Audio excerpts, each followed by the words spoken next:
If you've ever dealt with health issues, you quickly realize just how important health is. I found myself saying, I'm young, I'm strong, I'll be fine. That won't affect me for many years. It can be anything from those late nights where I save myself a few minutes by not brushing my teeth, to those long days coming home, just grabbing some fast food instead of fixing something healthy at home. As I've gotten older and these poor health choices have compounded and small health issues have arisen, I've come to realize that it's a lot easier to prevent some of these things than it is to try to fix them once you have them. A lot of stuff's changed for me in the last 2 years. I went from being a very healthy, active individual to going into kidney failure, ending up on dialysis, and getting a kidney transplant. One thing that's become really apparent in all this is how important health is. Over the last several years, there's been a lot of highlight brought to the health benefits of eating a vegetarian or vegan type diet. Can't help but turn on Netflix and see endless counts of documentaries. What's the problem? It's the food. You gotta fix the food. Surfing the internet, finding endless articles. And with my health at the forefront for me, I'd like to try this. I'm curious how I'd feel after doing this for 30 days. Are we going to be able to find some of these items in our small farming community? And how is this going to affect me as a kidney transplant patient?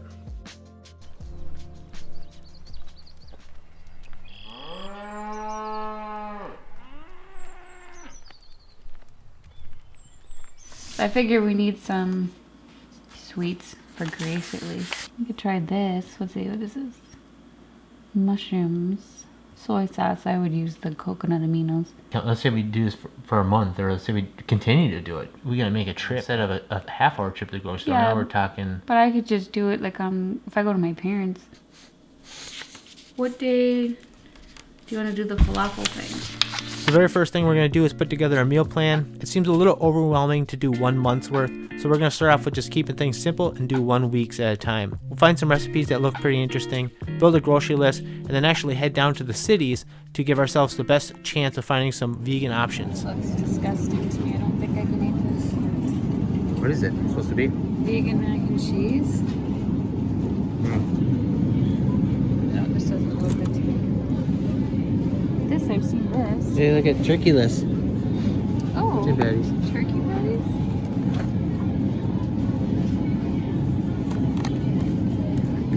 What? Or is these, like, a lot of these all have the vegan logo on them. Oh, I keep looking and see. We have this.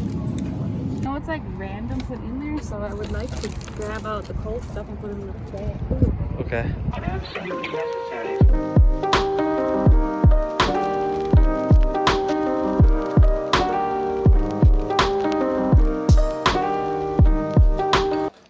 Yeah, like the noodles.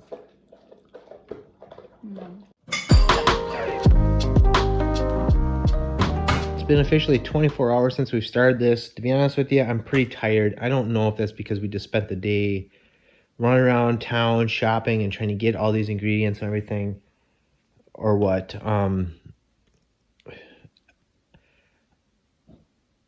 I feel really tired, and I just wasn't feeling very good when I started eating dinner tonight. And, you know, I don't know what's going on. Like, I don't know if it's because of the food stuff or it's because I'm a type 1 diabetic and my sugars are just a little bit on a roller coaster right now. I'm not sure. Could just be a fluke. It could be my body starting to adapt and adjust to.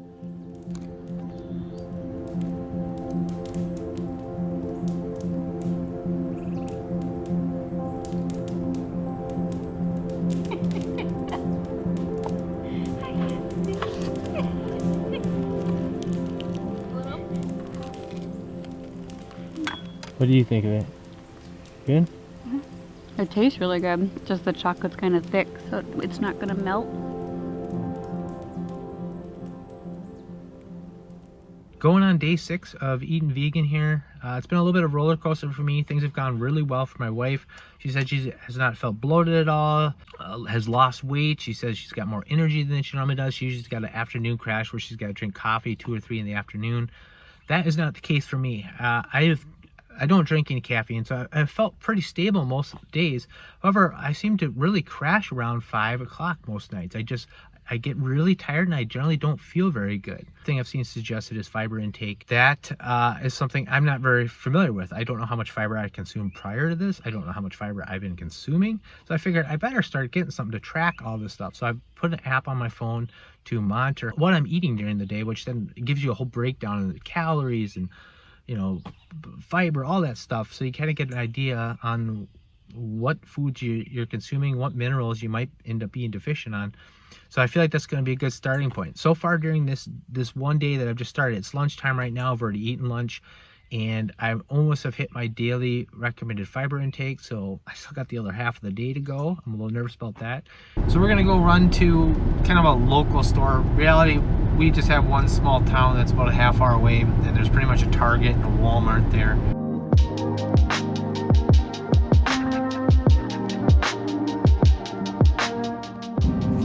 Avocado oil, olive oil. I'm gonna try that.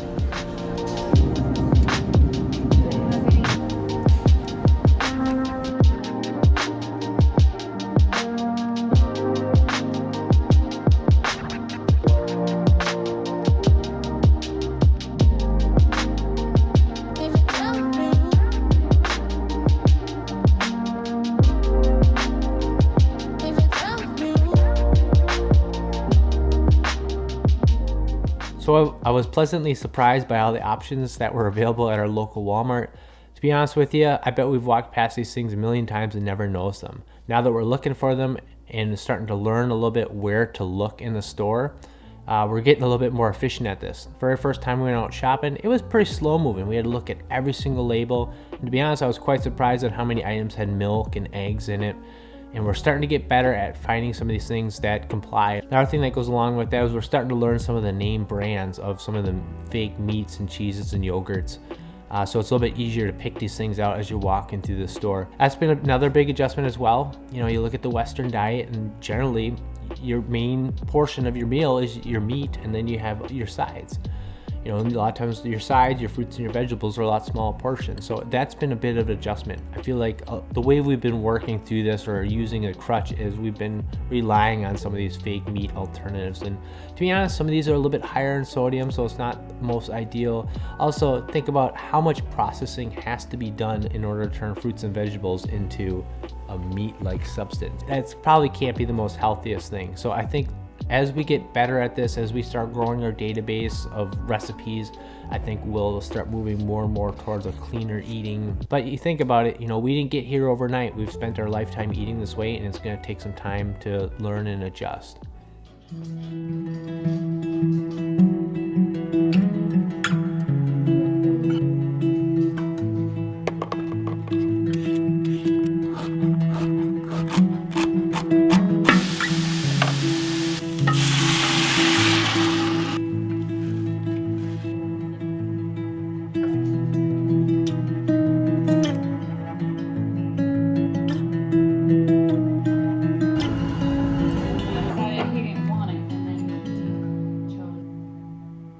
Was it me, or does it smell like I'm talking to you?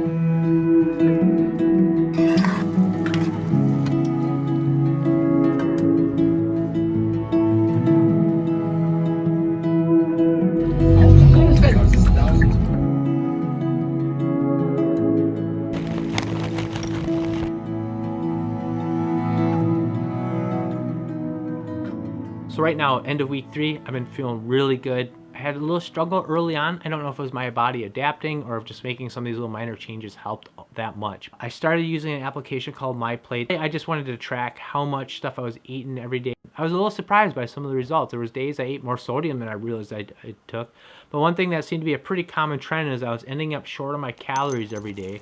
So I had to make a few minor changes there, just eating a little bit more calorie-rich foods, you know, implementing some nuts in my diet to get my calorie intake up because I'm trying to maintain weight. But there could be some pluses to that as well, because if you are someone that's looking to lose weight, I feel full all the time, and it's pretty easy to like feel like that but still end up quite short on your calories during the day and shed some pounds. But I've been staying pretty steady. I think I'm glad I made some adjustments early on and started paying attention. Another thing that's come up is I've been eating a lot more fiber than I think I'm normally eating, and I think some of it's just my body adjusting to that, and then also just noting that and trying to reduce my fiber intake a little bit has helped.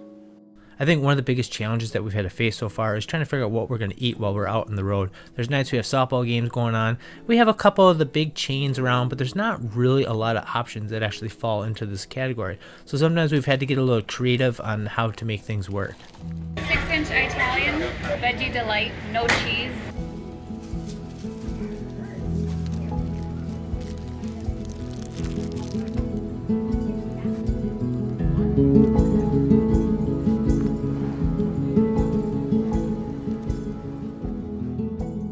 Like I mentioned before, I am a type 1 diabetic, so I got to take insulin every time I eat.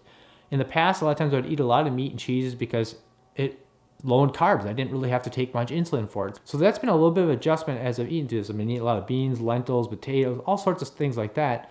And there's a lot more carbs. I went from eating probably roughly about 90 grams of carbs a day to 60 grams minimum per meal. My projected A1C was originally 7.1, but over this last month, it has jumped up to 7.6. So it's a little bit of a learning curve for me, trying to get things dialed in as I'm eating more carbohydrates. I gotta go in for my weekly labs, or my post-kidney transplant labs. I go in every week right now. It should be just 4 tubes. Probably this arm would be. Okay. When was your last dose? 7:30 last night.